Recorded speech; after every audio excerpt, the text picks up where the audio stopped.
জামাত ইসলামকে নিয়ে বেশি বাড়াবাড়ি করা এবং এদের সাথে বেশি ঘষাঘষি করা।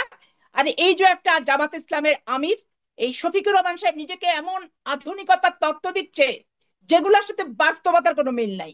জামাত ইসলামের একটা ধর্ম ব্যবসায়ী। আমার আজকের অতিথি জামায়াতে ইসলামের আমির ডাক্তার শফিকুর রহমান, এবং যুক্ত আছেন বিএনপির সাবেক সংসদ সদস্য সৈয়দা আসিফা আশরাফি পাপিয়া। স্বাগত জানাচ্ছি আপনাদের দুজনকেই আইবিটিভির নিয়মিত আয়োজন রাজনীতির এপিঠ ওপিঠে। ধন্যবাদ আপনাকে এবং আপনার শ্রোতা দর্শক মন্ডলীকেও ধন্যবাদ। আপনার কাছ থেকে শুরু করতে চাই, অনেক প্রশ্ন, যতটা সম্ভব উত্তর নেবার চেষ্টা করব। খালেদা জিয়া যখন বিদেশে যাচ্ছেন, লন্ডনে যাচ্ছেন, তখন জামায়াতের আমিরের সাথে প্রধান উপদেষ্টার বৈঠক চলছে বা বৈঠক হচ্ছে, আপনি এই কিভাবে ক্ষেত্রে আমি দেখেন? একটা কথা বলি, এই সরকারের সবচেয়ে অসহনীয় এবং অসহ্য বিষয় হচ্ছে এই জামাত ইসলামকে নিয়ে বেশি বাড়াবাড়ি করা এবং এদের সাথে বেশি ঘষাঘষি করা।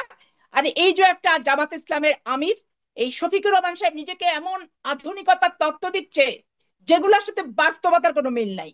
জামাত ইসলামের একটা ধর্ম ব্যবসায়ী, ধর্মকে পুঁজি করে সাধারণ মানুষকে ধোঁকা দিয়ে এবং তাদের দাঁড়িপাল্লায় ভোট দিলে জান্নাতুল ফেরদৌস বরাদ্দ দেওয়া হবে, এই সমস্ত মিথ্যাচার করে তারা বিভিন্ন জায়গায় মহিলাদেরকে পাঠায় এবং নিজেরা যে এই সমস্ত প্রচার প্রচারণা চালিয়ে ধর্মভীরু মানুষকে বিভ্রান্ত করে রাজনৈতিক ফায়দা হাসিলের অপচেষ্টাকারী এই জামাত ইসলামকে ঠিক তেমনি ভাবে আমি মানে অপছন্দ করি। তার কারণ এদের রাজনৈতিক সত্তাই হচ্ছে ধর্ম ব্যবসা করা। আর এই এই সরকারের সবচেয়ে জঘন্য লাগে যে একে নিয়ে এত বেশি বাড়াবাড়ি করে, এত বেশি ট্রাস্ট করে, এত বেশি আস্থাশীল হওয়ার চেষ্টা করে যে মানুষের চোখে কিন্তু এই সরকার ধরা পড়ে যাচ্ছে। কারণ বাংলাদেশের মানুষ মুক্তিকামী মানুষ, বাংলাদেশের মানুষ স্বাধীন চেতা মানুষ, বাংলাদেশের মানুষ মুক্তিযুদ্ধের চেতনায় বিশ্বাসী মানুষ। এই মুক্তিযুদ্ধ একটা মাত্র সংগঠনের কারণে মুক্তিযুদ্ধের চেতনাকে ক্ষতিগ্রস্ত করবে, আঘাত হানবে, এই জিনিসটা কিন্তু কেউ আমরা বরদাস্ত করবো না এবং আমরা বরদাস্ত করতে কিন্তু পারিও না।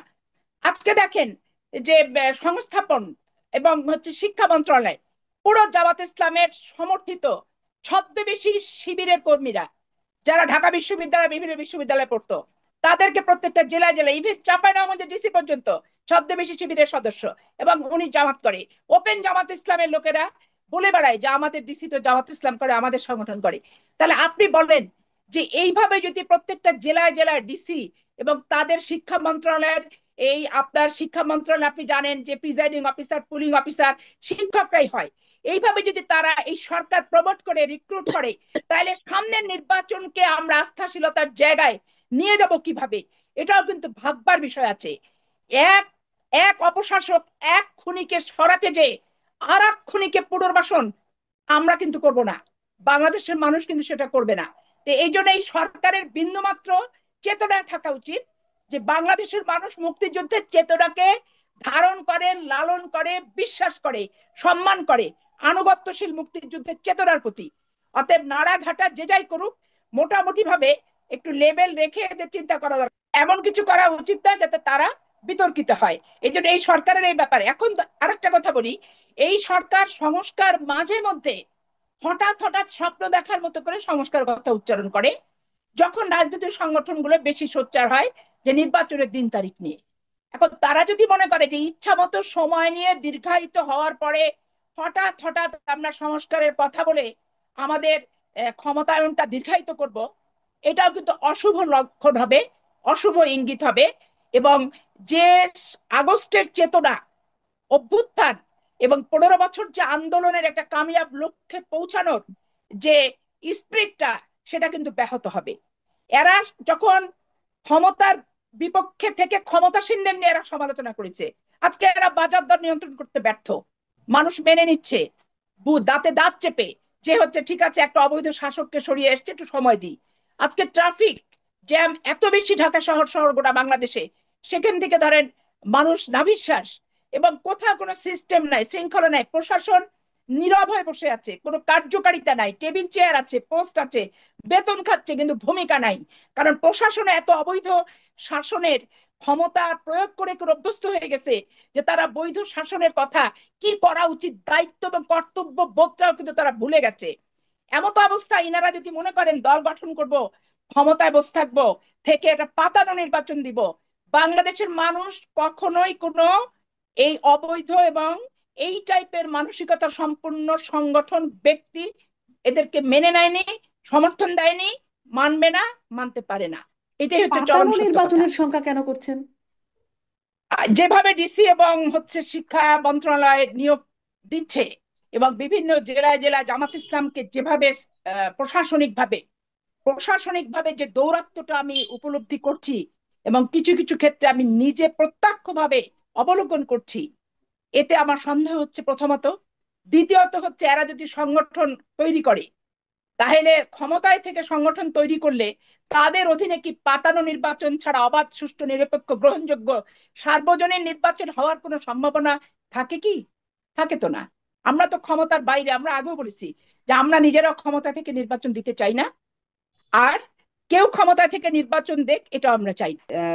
এই সরকার জামাত ইসলামীকে নিয়ে অতি বাড়াবাড়ি, মাখামাখি, ঘষাঘষি এই বিষয়গুলো যে করছে, আসিফ আশিফ পাপিয়া বলছিলেন, আপনারা এটিকে মানে ঠিক এভাবেই দেখেন কি? আসলে কি এরকম কিছু আপনাদেরও মনে হচ্ছে?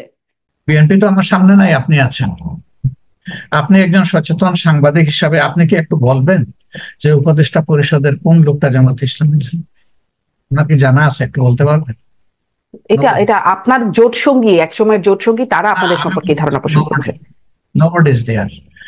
তারা কারা? তাদেরকে আমি কোনো দলীয় পরিচয়, কারো প্রতি সহানুভূতিশীল, কারো প্রতি দুর্বল, তার অতীত রাজনৈতিক সংশ্লিষ্টতা, এই নিয়ে আমি তাদেরকে প্রশ্নবিদ্ধ করা আমার জন্য আমি উপযুক্ত নই। তাহলে আপনি কি বলবেন যে না, আপনার আসলে আপনাদের সাথে সরকারের বিশেষ কোনো সম্পর্ক বা কোনো প্রভাব নাই, আপনাদের সরকারের উপর কোনো গুরুত্ব নেই? 10টা দলের যেমন আমাদেরও তেমন, প্রশ্নই ওঠে না।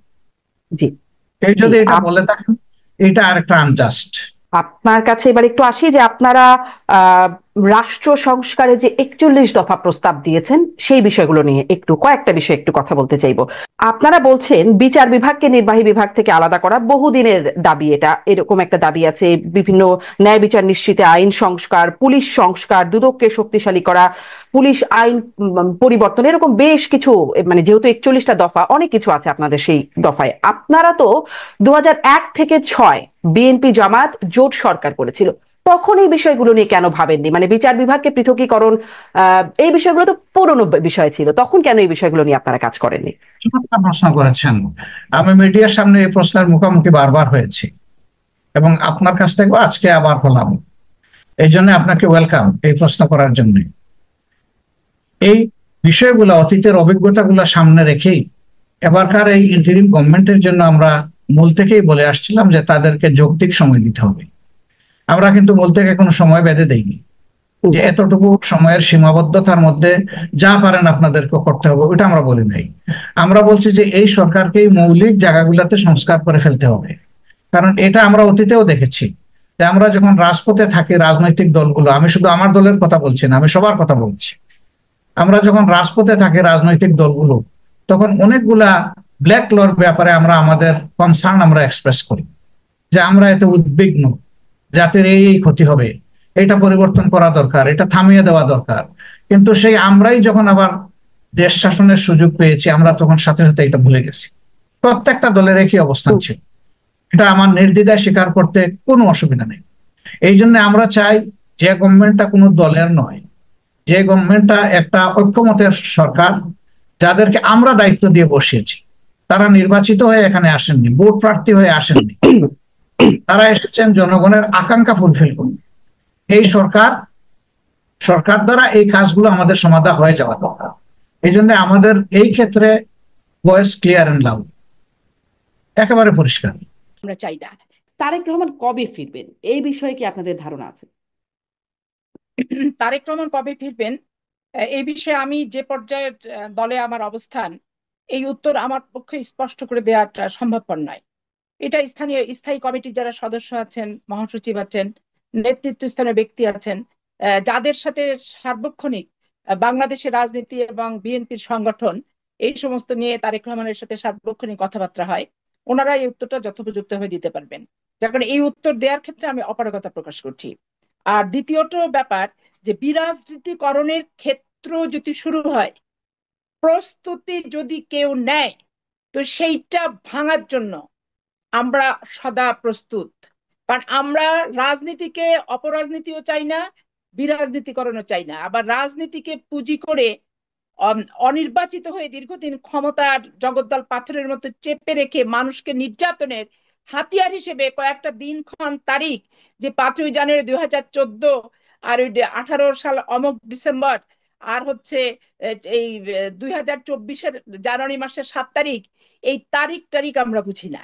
কারণ আমরা ভোটের অধিকার এবং রাজনৈতিক সংস্কার, যেটা এই সংস্কার এবং রাজনীতি, দুর্নীতিমুক্ত রাজনীতি, তারপরে হচ্ছে প্রাতিষ্ঠানিক যে দুর্নীতিগুলো